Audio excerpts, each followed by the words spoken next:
vous nous avez interpellés, vous nous avez dit, est-ce que vous souhaitez que nous travaillions ensemble sur cette question-là?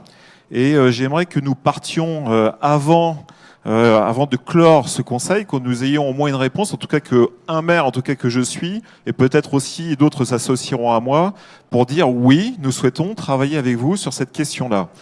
Hein, parce que nous sommes engagés, nous, hein, c'est le cœur de notre mission, de travailler sur le social au travers de nos CCAS.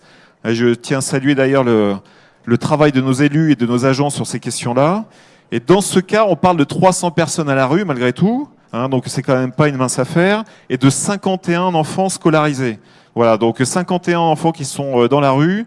Je pense qu'on se doit d'essayer de faire quelque chose. Alors, certains manifestent leur opposition par rapport à la présence de familles syriennes, camerounaises ou albanaises. Voilà, mais bon, je les rassure, hein, par rapport aux 440 000 Espagnols qui sont arrivés en 1939, on est très loin de la retirada. Donc, moi, ce que je souhaite, hein, c'est qu'on vienne apporter des réponses à cette question-là. Jacques Toubon intervient très régulièrement sur le sujet pour pointer les failles de l'État. Donc, effectivement, on ne peut pas se substituer à l'État, mais il faut que nous, les maires, ensemble, on travaille avec l'État, on travaille avec la préfecture pour résoudre, pour essayer au moins de répondre à cette question-là, de personnes qui sont dans la rue, et notamment de ces enfants qui sont dans la rue, mais pas que, où nous avons aussi, par exemple, des femmes enceintes qui sont dans ce gymnase.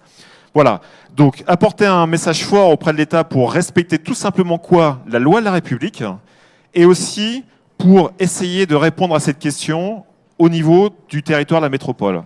Donc pour moi, c'est tout simplement de donner une réponse digne, dans l'esprit tout simplement, de l'abbé Pierre. Deuxième sujet, alors c'est un sujet très spécifique qui concerne une association et qui est le Centre d'information sur le droit des femmes et des familles. Donc il y a déjà une alerte de lancée auprès des élus de Toulouse et je sais que certains, plutôt certaines, suivent cette question-là. Donc c'est une association qui travaille pour l'insertion professionnelle lorsque des familles sont confrontées à des violences conjugales. On délègue aujourd'hui le social auprès d'associations. Il faut les soutenir, tout simplement parce que nous sommes dans des zones grises où on a des transferts, des demandes de budget entre la métropole et Toulouse. Cette association, aujourd'hui, ne peut pas assurer son fonctionnement, tout simplement parce que aujourd'hui, on ne leur a pas donné de réponse satisfaisante au niveau des deux, collectivités, leur collectivité et le PCI de l'autre côté. Donc il faut faire attention à ça. Quand j'entends d'un côté que l'on met des millions d'euros sur l'attractivité économique, hein, tout à l'heure on a parlé de parts d'exposition, de PPI, etc. C'est très bien l'attractivité économique. Là on parle de quelques milliers d'euros, de bénévoles qui travaillent avec des salaires qu'on pourrait presque qualifier d'indécents.